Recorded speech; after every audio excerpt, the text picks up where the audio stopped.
Good evening, everyone. Good evening and welcome. Hello. I'm so happy to see such a warm reception for our distinguished guest, artist, Hank Willis Thomas. My name is Cheryl Finley, and I'm the Walton Endowed Professor and Director of the Atlanta University Art History and Curatorial Studies Collective here at Spelman College and at Morehouse College, and also at Clark Atlanta University. Again, we're really thankful that you're all here, and I know that there's so many members in this audience of our vibrant, strong, and growing arts ecosystem here in the city of Atlanta. There are also many alumni who have traveled from near and far, and I just want to say on behalf of my colleagues, we're so happy to see you, and we're really delighted to welcome you today. The Atlanta University Center Art History and Curatorial Studies Collective is an academic and pre-professional program housed in the Department of Art and Visual Culture at Spelman College that prepares undergraduate students at Spelman College, Clark Atlanta University, and Morehouse College for leadership careers in the visual arts. Our annual Distinguished Lecture Series invites experts who have made significant contributions to the fields of art history and curatorial studies to the AUC in order to increase opportunities for our students and faculty and staff to learn from leading art historians, artists, curators, and scholars. And I want to just say that we are missing the other half of the power couple, that is Rujeko Hockley, who wasn't able to join us today. She's at home unwell, but she sends her love, and we are going to make sure that we find a way to invite her to the AUC, because I know many of you were looking forward to having her in conversation with Hank and with me. I also just wanted to say that there are many people that we have to thank.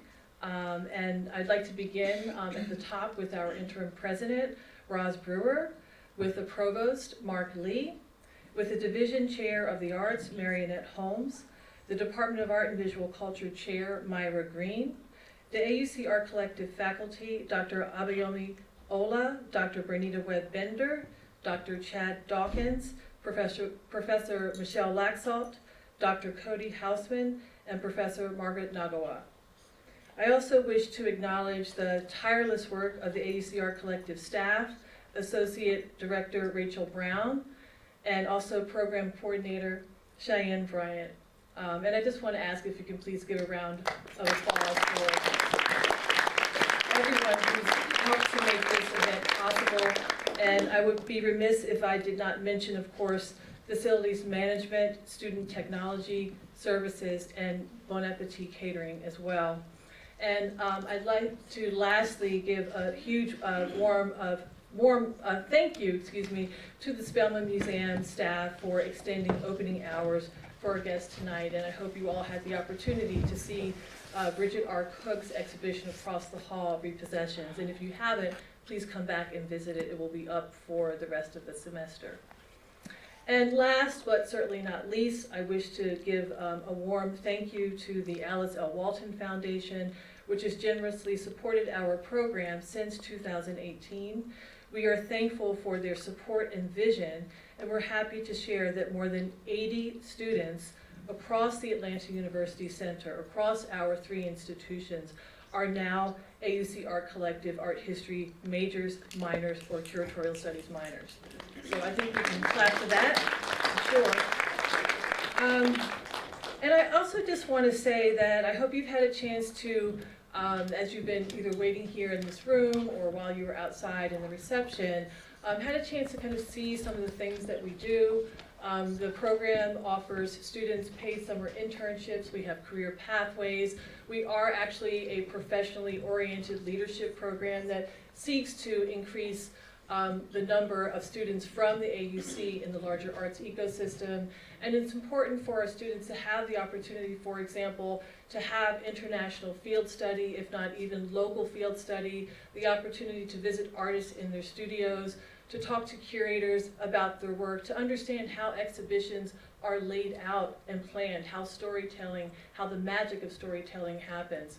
And so I just want to say once more how proud I am of the work of my colleagues, how proud I am of the work of all of you students who are here, students whether you have recently graduated, and I know there's one or two in the room, or those of you who are alums working at our CAU Art Museum, and I do want to acknowledge colleagues across the AUC. I know that Dr. Danielle Taylor, whom we saw this afternoon, is here from the CAU Art Museum as well. Dr. Liz Andrews, of course, from the Spelling Museum too. But to really think about how much we work together in community to make the work happen, but also to make the dreams come true. And I was just about to get emotional, but I'll try not to do that. Last thing, oh great, the slide just came up, I was waiting for it. So I just wanted to say we have a symposium almost exactly 1 month or 4 weeks from now, Archival Activism. It's going to be our 5th annual symposium. We really hope that each and every one of you can come back, and we'll be talking about the role of archives in the work of course, art historians, but also curators and artists, and Hank and I will be talking about that, of course, this evening as well. But we're really excited to bring Dorothy Berry, who's just written a book about archives and Black archival possibilities. So without further ado, I'm going to invite to the stage our AUC Art Collective student, Dante Grange, and he will be introducing Hank Willis Thomas. Thank you.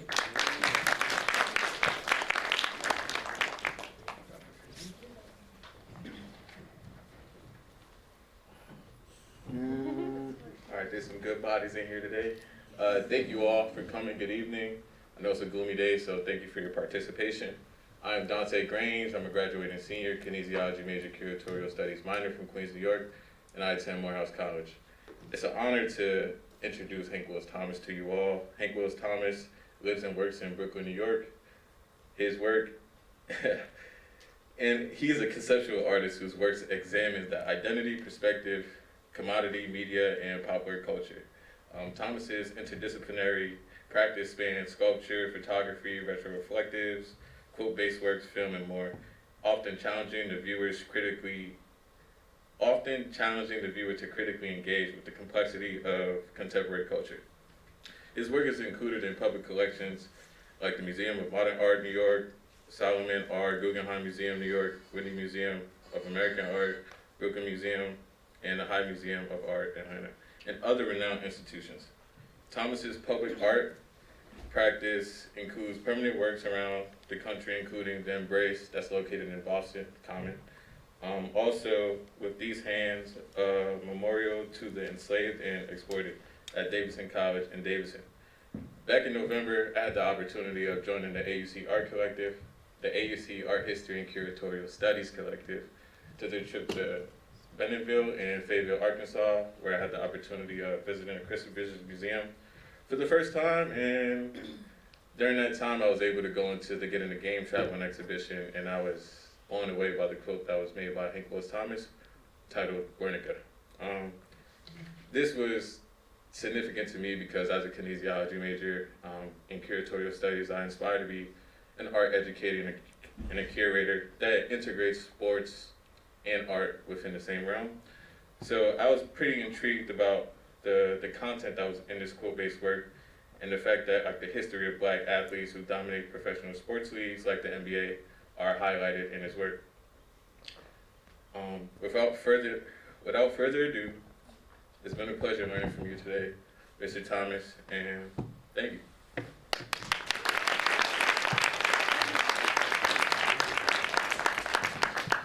Thank you so much, Dante, and once again, welcome everyone. Welcome, Hank.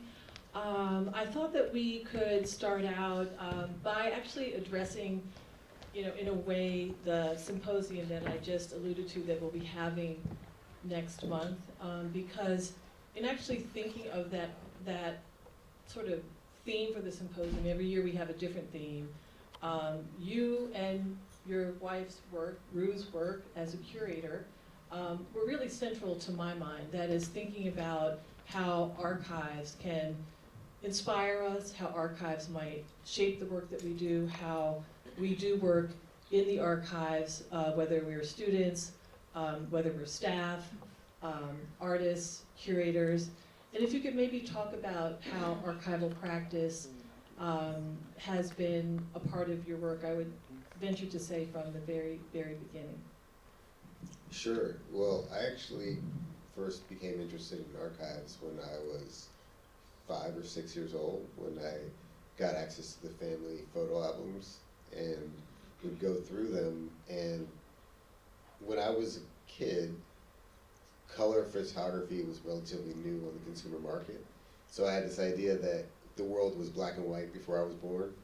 So I was always just like fascinated with like these pictures and trying to figure out like, so this is you, but like you're black and white. And so I was constantly kind of going through the photo albums and asking questions and reorganizing them to try to make sense out of them, until my grandmother, by the time I was 7, started hiding them from me, and I've not seen them since. But I realized that that's kind of the beginning of my interest in photography and the way photography can be used to tell stories and understand the world. Well, it's so great to hear this early, at the age of 5 or 6, and not fast forwarding to maybe the age of 10 or 11, when you're actually in the archives with your mom at the Schomburg Center. But there was also something that made me think about archives and sort of photographs and photography, and one of the ways in which you get your start as an artist through photography, and having studied at the Tisch School of the Arts in the photography and imaging department. But this afternoon you said, that by the time you had graduated from NYU, technology had changed. So I would venture to say that maybe about at least half, but I want to say maybe more than half of the people in this room have grown up with, iPhones, digital photography, not necessarily darkroom photography, or even, images that are paper images. And so I think I wanted to maybe go back to how you just answered that first question, and I'm imagining you with these analog photo albums. They're kind of probably, maybe they might be SX70s, I don't know if they're Instamatic, if they're square colored photographs, but to maybe talk about the materiality of those albums that you became fascinated with, and how that changed when you either were at the Schomburg Center or going through, some of your the different ways in which you were educated, whether it's at Duke Ellington or NYU, and even just among the community of artists that have become your friends. Okay, thank you. Well, I forgot to say, how is everyone? Okay. How's everyone? Good. Did everyone get a chance to look at the person next to them and check in to the left and right? Those people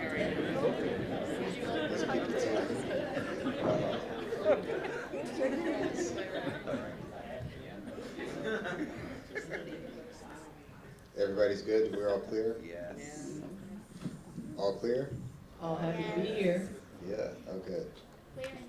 Clear. Well, I feel really grateful to be here with you all. Not only because I'm the only person in my family who's not sick, but that's a weird. Why do you have a frying pan phone? Because I love it. Oh, wow, that's And look, a new one. you noticed me. Yes, I did. That's super cool. Thank you. Yeah. I'm gonna get one of those. Amazon Friday phone case can send you the link. Okay, You know? Friday phone case. I think I'll find one. So, well, I was thinking about this book. Can you open that book? And I think probably the first few pages of my first book, which is called Pitch Blackness. And when Dr. Finley opens it, you'll see probably not the couple yet. Keep going. This is my first book, and yeah, you can keep going. I think the next page. Yeah, you'll see that the photo album is the introduction to my first book. And this is a book that tells, at the beginning, the story of the short life of my cousin Sonia Thomas Willis, who was murdered in 2000. And I used the photo albums as a way for viewers to get to know him, or build an affection with him, and see some elements of me in the background in these pictures. But what I really think about when I think about these photo albums is the sticky texture of the patterns on the page, with that slanted, that diagonal, those diagonal lines. And so I thought about just kind of like there's a tactility to the way in which these images are archived, which is not popular in museum and libraries. I also, as you mentioned, my mother, Deborah Willis, is an artist, an art historian and curator, and she was worked at the Schomburg Center for Research in Black Culture. This is the publication of her second book, Black Photographers, 1840 to 1940 to 1988, a biobibliography. And I grew up kind of in this world where there were pictures everywhere in my house that were not of people that I knew or had any familial ties to. And that led me to be really curious about kind of who was being photographed, why they were being photographed, what was the value of the photographs, and how do I turn my phone off? That's it. I like the Vanna White though. So I guess I really kind of, thank you. She likes pictures of my family. Me too. But yeah, so I realized that pictures had a currency outside of just the realm of the communal, but actually there's a legacy, and learning about Arthur Schomburg and his idea of recognizing that the world needed to have access in the future to the riches of the Black experience across the diaspora and the continent, and that being acknowledged by the New York Public Library to become the Schomburg Center for Research in Black Culture. I think I was really steeped in the understanding that the everyday can become historic if it's preserved and the story is told well.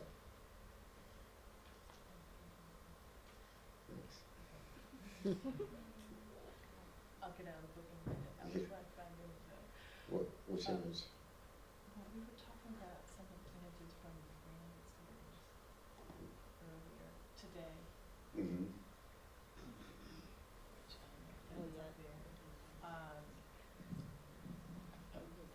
Thank you, because I'm Vanna White and also showing some of the images, but there's some images in here from the Branded series that we discussed this afternoon in the Lunch and Learn, and this one here, Branded Chest, and I think this maybe might go back to that question, the second question that I was asking, how you, I'll get my but how you remarked that, you know, by the time I graduated, everything that I learned about darkroom photography, everything I learned about how to make an image had changed. And so I think the question for you was, how do you still work with images, yet with the new technology? And I think that the work that you did in this series is a really great example of thinking about how to take this new technology to a different level, using, on the one hand, a design sense, but also your skills and your skilled abilities at critical thinking. And maybe we could talk about critical thinking and, you know, how that's affected the way that you have thought about the role of conceptual art or being a conceptual artist, how critical thinking plays into the kinds of ideas and the way that curiosity is often something that directs you in one way or another. Yeah, well, when you said that and framed it specifically that way, how many people are graduating from college in the next 2 years? How many are you aware that there's a new technology being born that will change the way that you navigate the world in 5 years? And change the way you understand the virtue and the value of your education. Talk about AI in case you don't know. I feel like a lot of people are in a very similar place where as you're getting your education, there's something being born that will revolutionize the way that we see the world and the way that we navigate it. And the people who are able to thrive are going to be either people who adapt early and really know how to utilize it, or people who can find ways for it to augment what they already are doing, what they're already interested in, without being consumed by it. And I would say I was probably more the latter. And I think as an artist today, actually, I feel similarly, like I need to figure out, like, what can I add to the discourse, to the world of visual culture when images can be fabricated that look authentic in seconds. And I've found very smart people who send me things or stories that are on YouTube. And hi, Nora. You want to introduce? This is my daughter, Nora Finley, and David Oglesby Smith, an amazing basketball player. They both go to the Paideia School here in Atlanta, and they're just coming from practice. And Nora and Hank haven't seen each other in a minute. Yeah. Oh, and David's also a talented photographer, too. And I was Nora's first photographer. This is true. That image is not in the deck.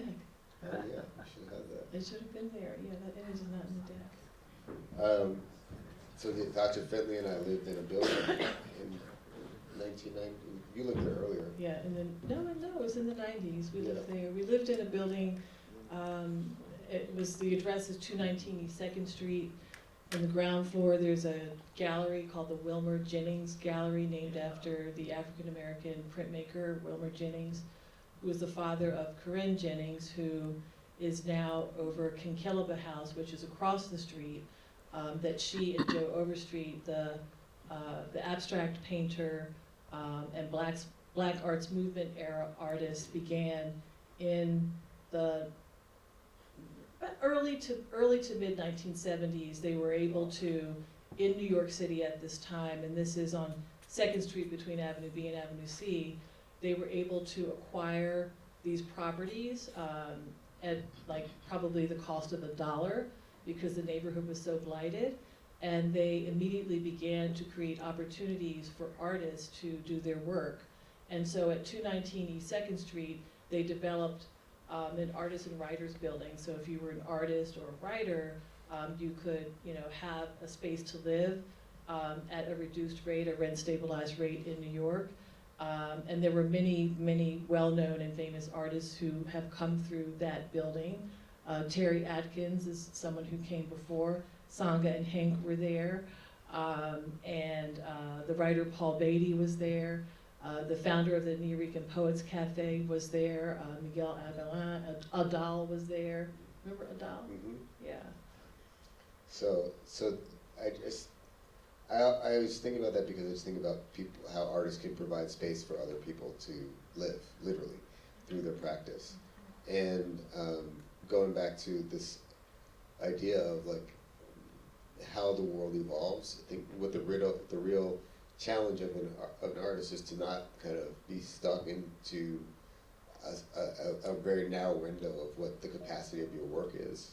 And through the work of Joe and Corinne, I was able to meet other people, get to know them, to thrive as an artist and learn. Unfortunately, I didn't really appreciate it because I was so young, but it's something that I really look back on with a lot of gratitude.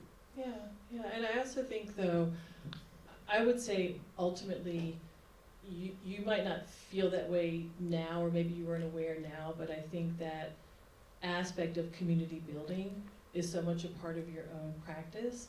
And one of the things that I've been aware of is that even before, actually, I think you were in graduate school, the ability to think about how you can work with friends who might have similar ideas, or maybe even different ideas, who can contribute to your long-term goals or projects.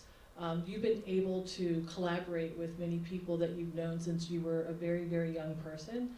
And when you were in school in the Bay Area at the California College of Art and Craft, I always forgot what the last C was. Like C, community, what is it? Craft. But that was a place where I think that you found lifelong collaborators. And one of the works that I really love from that era, which is also not in the deck, but is a work that you did, one of the early public works called Along the Way in the Oakland airport. And I just maybe wanted to ask if that's something you might talk about, because I feel that like that involved creating Cause Collective, which is the group of artists that Hank worked with and others to make this project come to fruition, a group that I think you still work with, yes? But then there was also this aspect of involving many members of the community and also shedding this really beautiful light on the Oakland and East Bay community at a time when, and it's still going on rampantly, but that, gentrification was something that was, was really threatening a longstanding Black and brown and Asian community. Yeah, well, I was, I always think about the way that people open doors. I wish there was a better word. Does anyone have any suggestions for alternative words to artist? Creator? Like civic words. Like if you said I'm studying, you could say I'm studying creating, but what? Organizer. Organizer, what else? Visionary. What's that? Visionary. Visionary. Anybody else? Visual culture. I'm studying visual culture, what else? Sheila, artivism. Material. I'm studying activation. Cultivation. Creative visionary. Yeah, creative visionary. So I guess there was a creative visionary cultivator, organizer, materialist named Chris Johnson, who was one of my professors at the College of California at CCAC. And my school just is closing like next year, so it's kind of sad. But Chris was a photographer. He never studied photography, but was teaching graduate students. This is Big Chris? No, Chris Johnson. Oh, okay. From Question Bridge, African American from Brooklyn, who came out to the Bay Area just kind of interested in the hippie movement and then fell into photography and wanted to be my professor. And while somehow he wound up being an arts commissioner or the head of the arts commission. And after for the city of Oakland, and so after I graduated, he just called me up and was like, the Oakland Airport is doing they're rebuilding airport and we're commissioning artists to do public art. Would you like to do something? And I was like, sure. I didn't know much about how to do public art and didn't have any real ideas. And it felt like all the money, it was $20,000, but for me that was like all the money in the world. And so I got like 5 of my friends also to come together, and we were just like, what could we do with this $20,000 to do like a public art project? And I was really interested in just seeing people. I always like to stare and to look at people, and I thought that photography was a good reason to do that, because if you have a camera, no one's like, why are you staring at me? And so I asked my friends to kind of take video portrait, 10 to 15 second video portraits of as many Bay Area residents as we could. And we just kind of like walked in the streets with these little cameras and these monopods and like asked 500 people to just stand for stare into the camera. And we used that to make a video mosaic of people's faces kind of like all moving. It was really a beautiful installation that like then found archival footage, and it was just a really amazing journey. But I think about that again as an extension of Chris's art practice. And so I love being in the legacy of other people who, like I was saying earlier, that I feel like one of the things I would call an artist a door opener, because we open portals in people's hearts and people's minds. Like something about the art as a passport. The art has this ability to kind of like take people places and create access where there wasn't before. And I think I've really benefited from kind of being a passenger on other people's trains. Yeah, so speaking of of journeying and trains and public art. I wondered if you might say something more about, because you have a multidisciplinary conceptual practice that involves lens-based work, that involves, I think, innovation as well in terms of thinking about the kinds of materials that door openers typically might use. And as we looked at Pitch Blackness, your book, one of the things that stood out to me was the way that you start out with the branded and unbranded series, but then at a certain point, you know, you continue to drill down on this idea of branding and also particularly how Black people have been subject to branding. No. And you also start to discover these materials that are all part of the language of advertising. And that's something that we find in your work.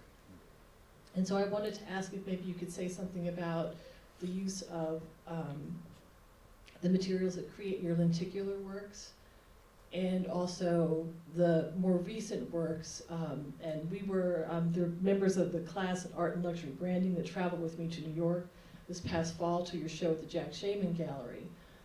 But some of the larger pieces where you've taken some of those other innovations in wayfinding and signage, but using them in thinking through histories of art, and often histories of art that don't necessarily put African American artists together with European American artists together with modernists or with contemporary artists.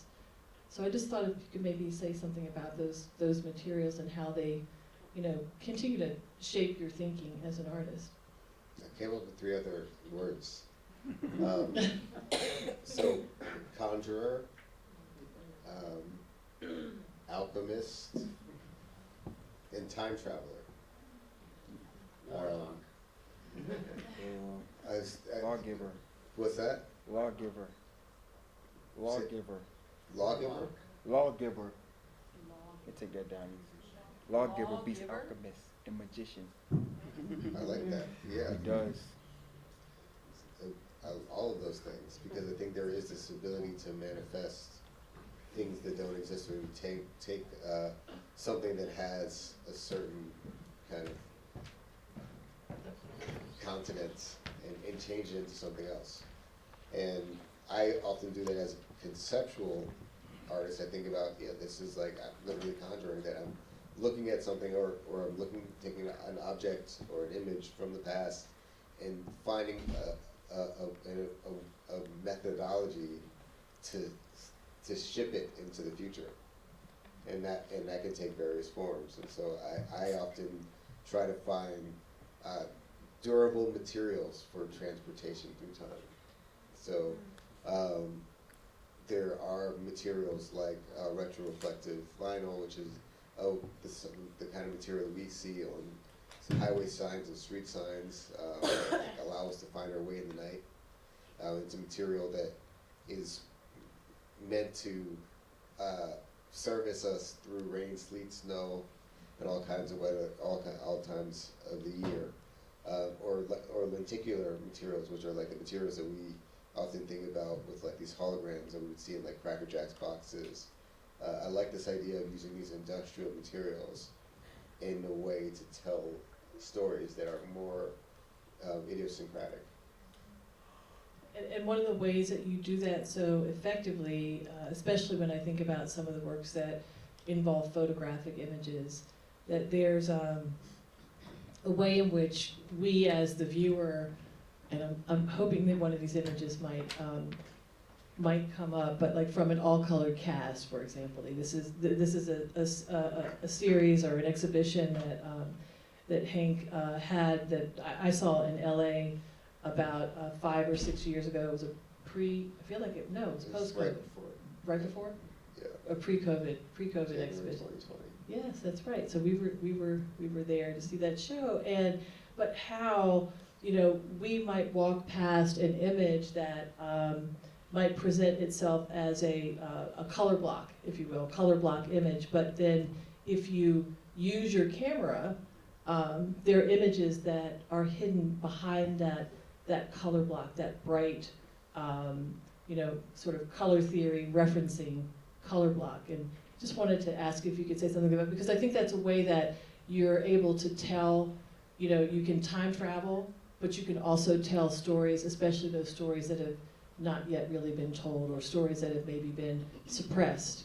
Well, so these are some images they're not the color block, and we're now moving into something else, but these are retroreflective images that look one way on the surface, and then if you use a flash camera to shine a light on them, you'll see something else.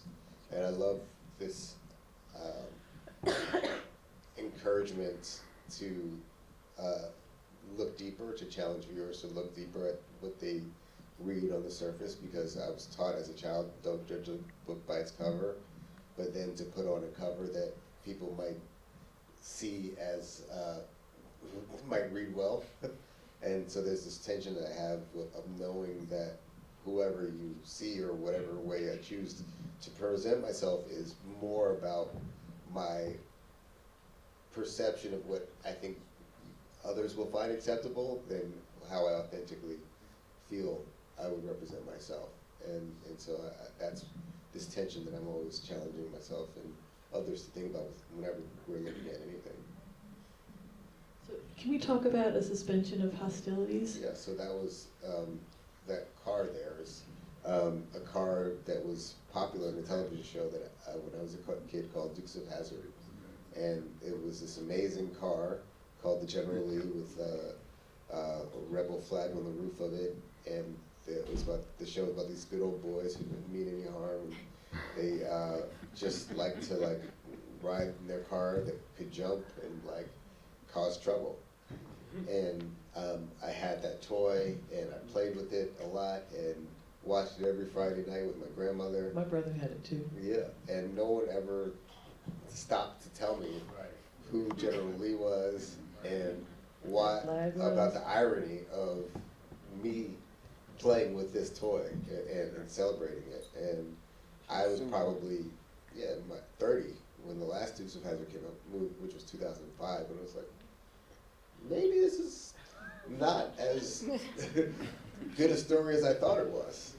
But I learned a lot about how, again, how the presentation of something can really deliver something to, and the way something is packaged can really affect the way something that's delivered is perceived. And the fact that my mother, being who she is and who she was, never put a critical eye on me to play with this toy, or my grandmother, who was even closer to the legacy of slavery, was that symbol changed its meaning in my mind through my understanding of it through a historical lens, not through my experience in day-to-day life.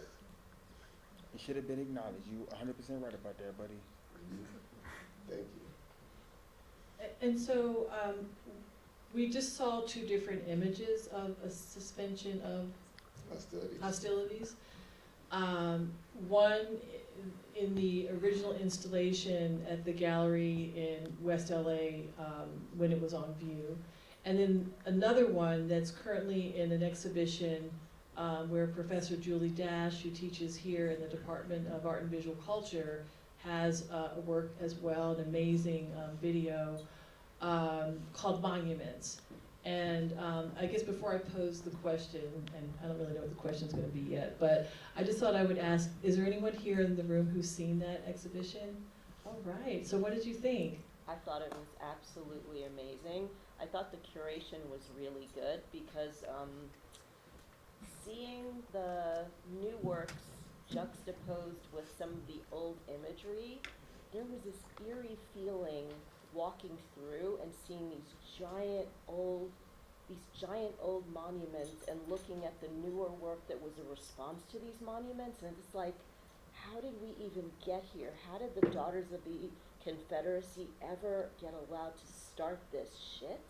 Because we are in such a pickle because of the revisionist history.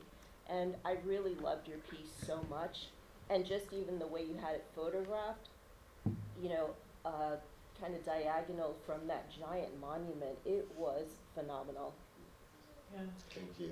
So if anyone has plans to travel to Los Angeles between now, I think in the end of March, maybe for spring break, Sky, I think I saw you raise your hand.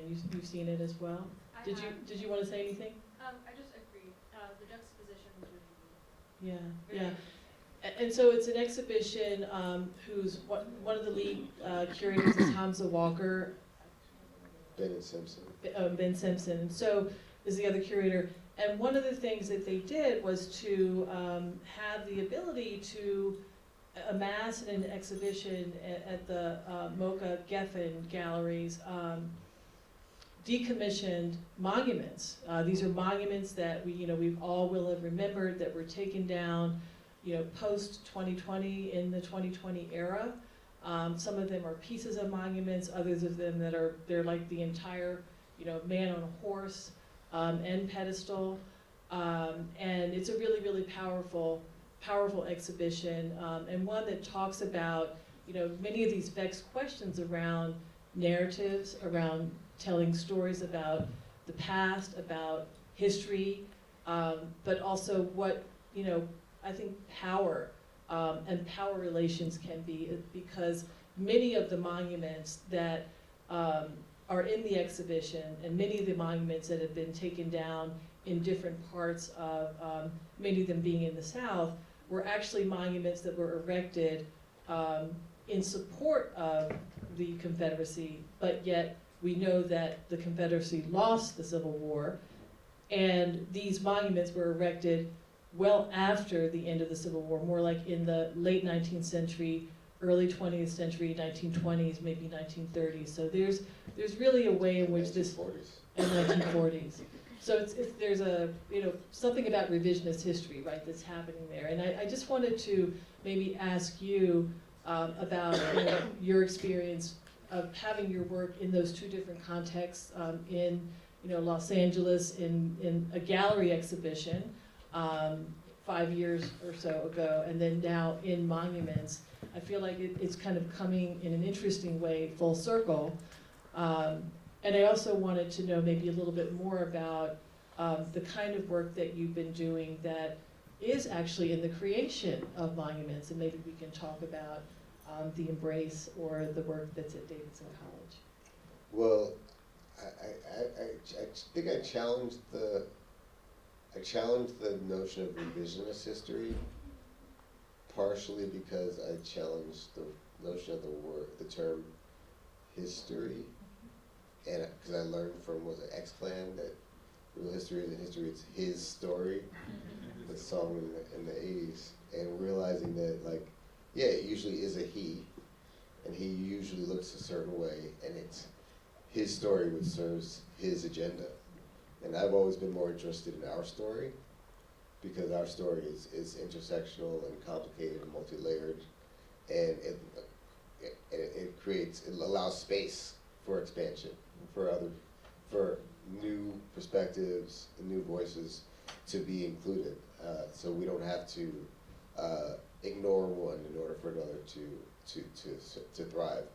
And I talked to Dr. Robin Kelly about monuments in 2017, about Confederate monuments, and he said that the South may have lost the war on the battlefield, but they won the war in hearts and minds. No.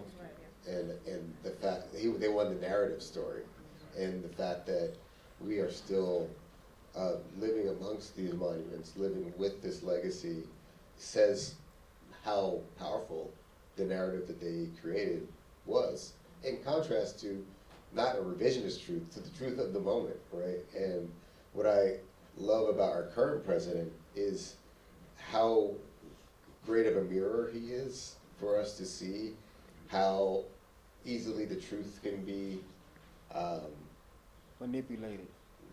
you could say manipulated, I would say Misleading. manifested. Like, he could just be like, you all watched this thing, it did not happen. And people can just be like, but I saw, nope, that's not what happened. And understanding that enough people will, if you believe or perform and you believe in something so much, enough that other people will follow you. And that's the power of a great storyteller, of a great artist, and I believe that he's a really amazing artist. And I think all of us should see him as an inspiration to make the truths that we feel serves our agendas more present, you know, and have that same audacity to do that, because I understand now that, like, yeah, you could just make stuff up and the world will go along with it, even if they know it's not true. And there's something that I think is so, there's a lot of wonderful potential there if more people are doing it with a greater good in mind, in my opinion. And I was gonna say, especially if you have the media in your pocket. Well, I think this is the other thing I was thinking about Dukes of Hazzard. I think he's like, I have a couple of things to say about this person. But he's I a wanna really, talk about you. yeah, but he is me. He's my president. I think, and he's like, he understood the power of the media. And he built a brand based around winning for 50 years. And when Barack Obama was elected in 2008, I remember, like, the themes were hope and change, and those are pretty thin, and he, like, had virtually no experience. He was very young, and I remember being like, if you don't have hope, you're probably dead, and change is inevitable.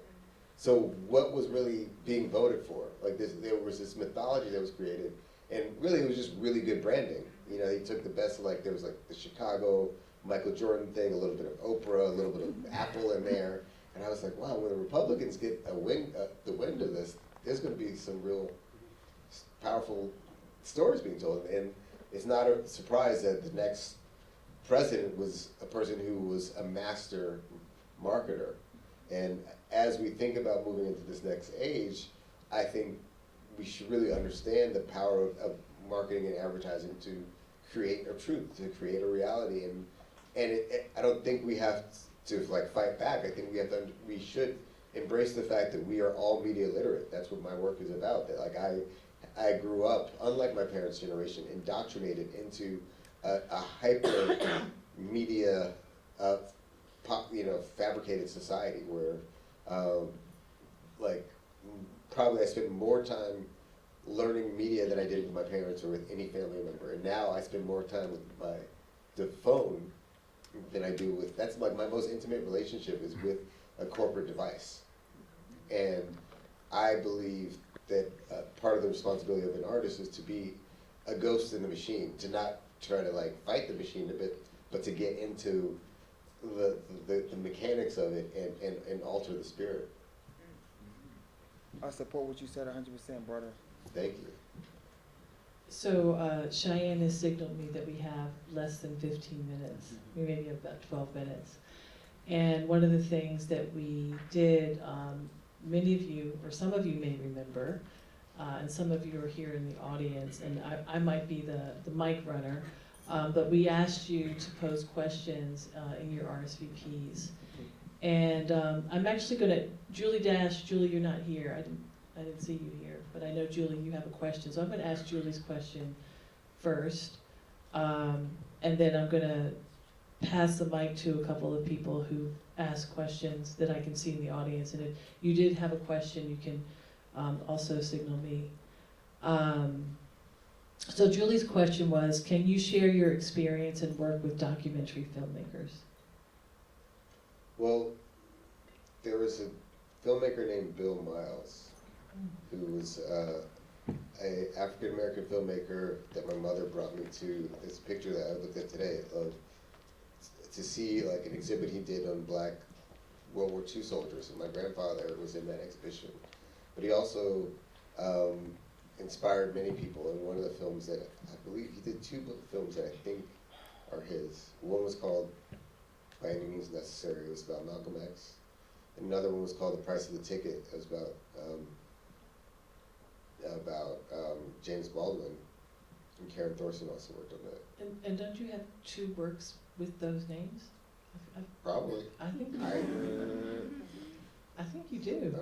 See, that's my relationship. So I watched these films and was introduced to them as a young person who was not at all interested, but they came into my psyche through osmosis, and the rest have shaped my work. Okay. That's a, And I saw Julie's film, I guess Daughters to Us, when I was, yeah, we all saw the premiere. when I was, Very. elementary school, junior high school. Yeah. Okay. Cool. So I'm gonna, Maya Manley, I don't know if you can spin us around camera-wise, but I'm gonna Hi, Maya. do a little, Maya, maybe you can come in front of the camera. Yeah, that's right. You asked a question. This past fall, you had an installation for Foresight at 4 Point under the Golden Gate Bridge. The piece Solidarity 2023 was incredibly moving for me, and I wanted to know, as someone erecting monuments for Blackness, what happened to the piece at the end of this installation, and how does the bronze cast of raised fist activate the location and the community of that particular area, much like Lady Liberty Storage on the opposite coast? Do tell.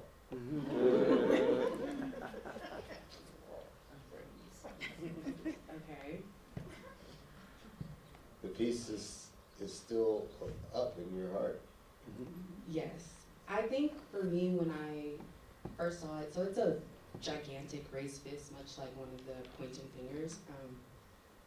For me, it was thinking about Fort Point as a port area and thinking about objects or people who are coming through the area and what it meant to be in a site which is relished by lots of people for different reasons, and how it was activated specifically in remembrance of people who look like myself. Thank you. So the work will be next up at the Philadelphia Art Museum in the show in April, I believe, or April or June. But I think art doesn't mean anything without, like, there's a question, like, if a tree falls through in the woods and there's no one there to hear, does it make a sound? And a piece of art is hanging or installed in a space and there's no one there to see it, does it have any meaning? And so I believe the only real value of art is through the people who experience it and bring it to life. So thank you for your insight. And Maya was conducting, or rather involved in an internship last summer in the Bay, which is, Do you need the paper? yeah, I might need the paper. Thank you. Thank you. I love your, what's it, Merv Griffin? Merv Griffin. Ricky The price is right. Okay. Sally Okay, Jesse. Stan, I'm coming to you. You had a question. From Stan Cohen.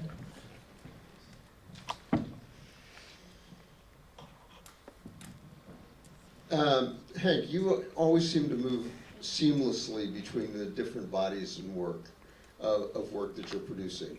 What drives that transition? How do you make that transition, you know, taking your head from one space and one thought process to an entirely different place? Well, what drives that is ADHD. Why I have gotten so comfortable in it is because it's, I don't hate many things, but I've hated the idea of being put in a box.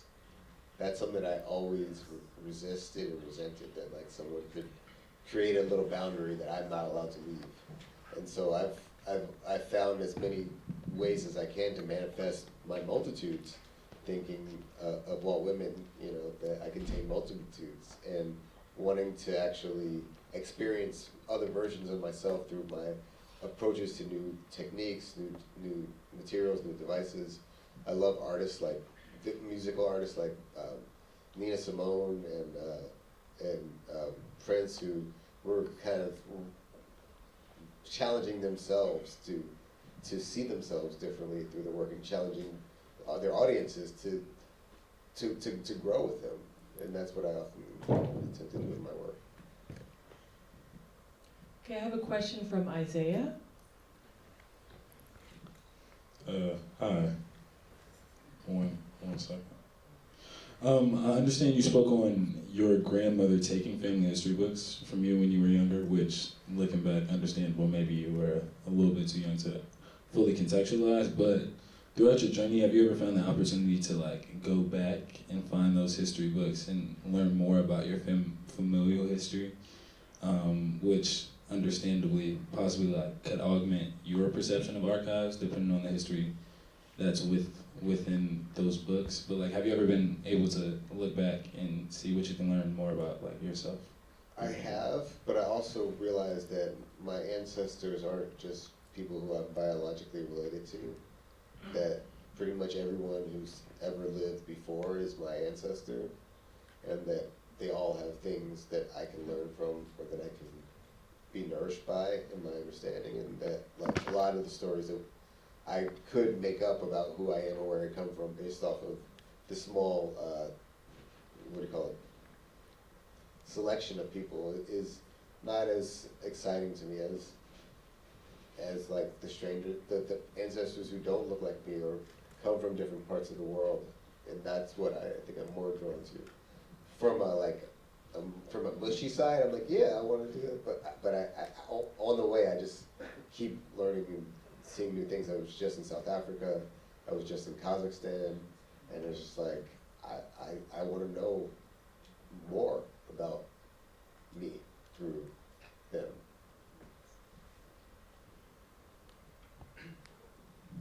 We have a question from Dalen Booker. Hi. Hi, thank you so much for being with us today. I guess my question is, what inspires you to create the work that you do? I believe that every artist wants to be immortal, and there's this desire deep inside of us to have an impression on the world that actually will live beyond our kind of limited time frame on this planet. And I think that every day that I make something, I'm like thinking about like, how can I make something that like, can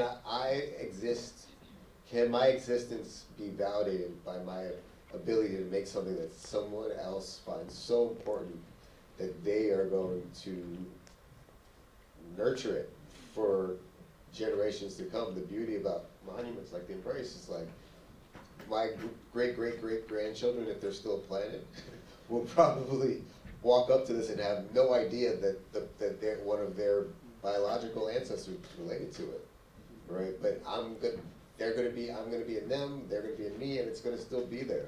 And that's something that I just feel is pretty cool. There's so many monuments to war and victims of war. There are very few monuments to love in our society, and I feel like if part of my afterlife is reminding people that there are other things to celebrate and elevate beyond war, then I, will feel satisfied.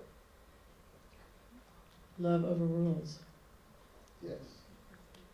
It was there. Maybe it's coming around. Okay, we have one last question from Robin Simpson.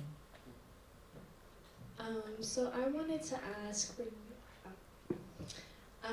bringing it back to discussing archives, like at the beginning of the talk, I wanted to ask if you archive any of your own internal processes, or if you do work for archiving anything for your family, just because as a student and as a scholar, artist archives have been very impactful in my research. So just the legacies that artists leave and understanding a little bit more from their perspectives of the work, the exhibitions that they do, how it impacts their lives on a more personal level, is important for scholarship, especially, moving into the future, which is part of what I did researching Festac 77 and Black women artists who attended the festival. Well, I challenge you to make sure more people know about Festac 77 and the artist women who attended the festival, because I didn't know about Festac until I was in Senegal for a show that kind of was built out of, inspired by that legacy.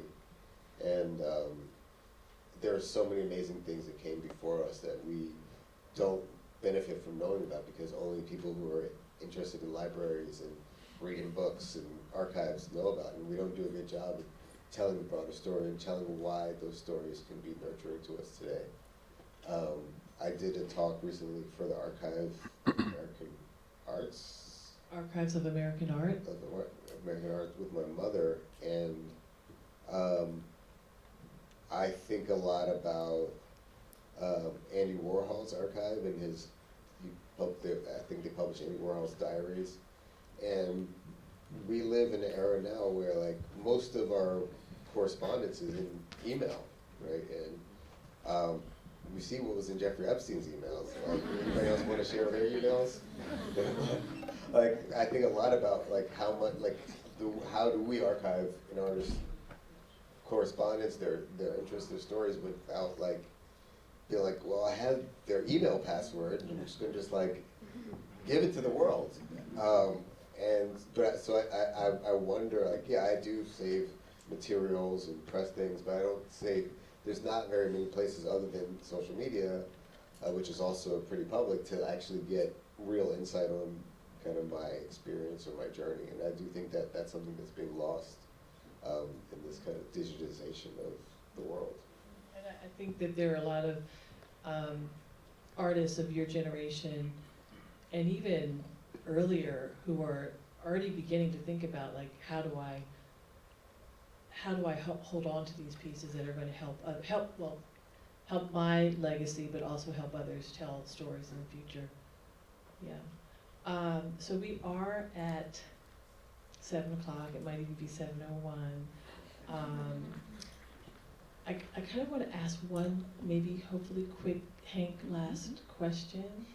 And the question is, it's kind of around, you know, I think that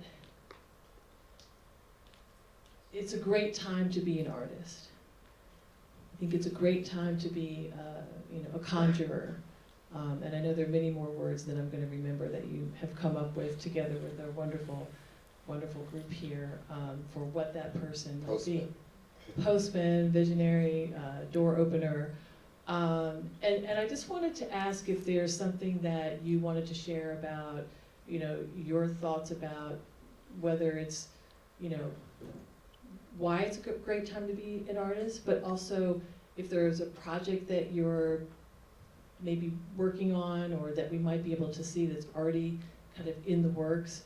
I think and I'd like to say many of my students have been really excited about the way in which you, as a conceptual artist, have engaged with so many different media, and also how your role has become even more, I think, important in the way that you have brought these really beautiful and meaningful and powerful, often prescient monuments into the public sphere. So I think of Unity, you know, that welcomes us to Brooklyn. Of course, the Embrace, and this, you know, the many, many narratives that tells. And of course, the new one that's just at Davidson up the road.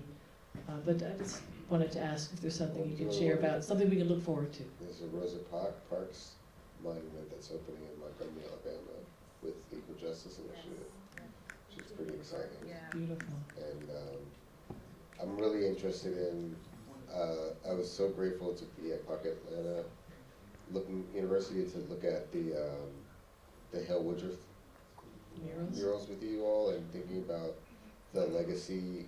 I have a theory that what we call modern and contemporary art is a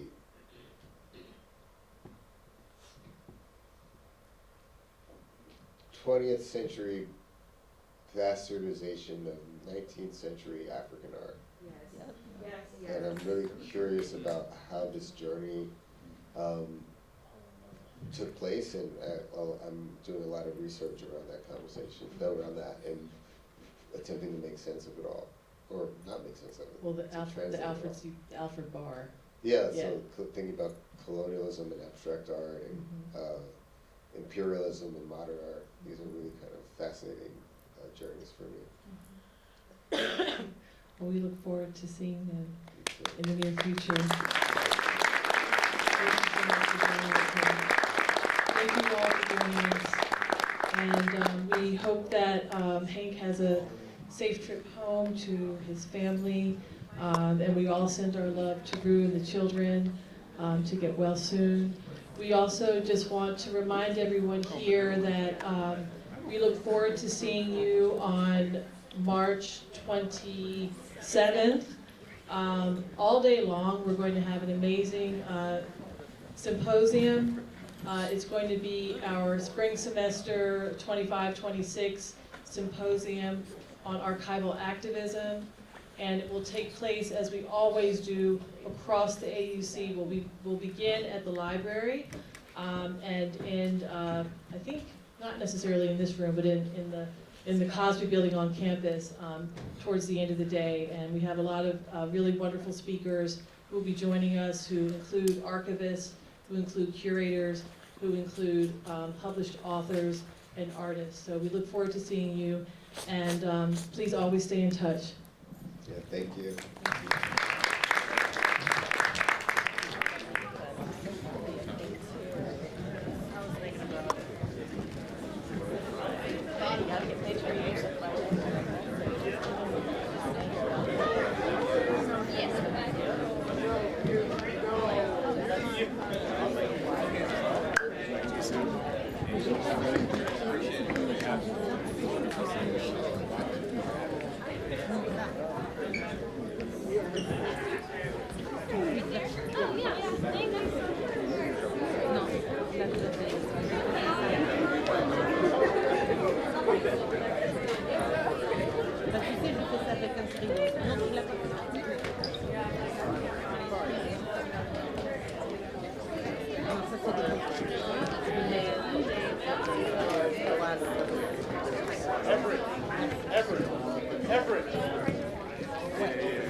Good to see you in person.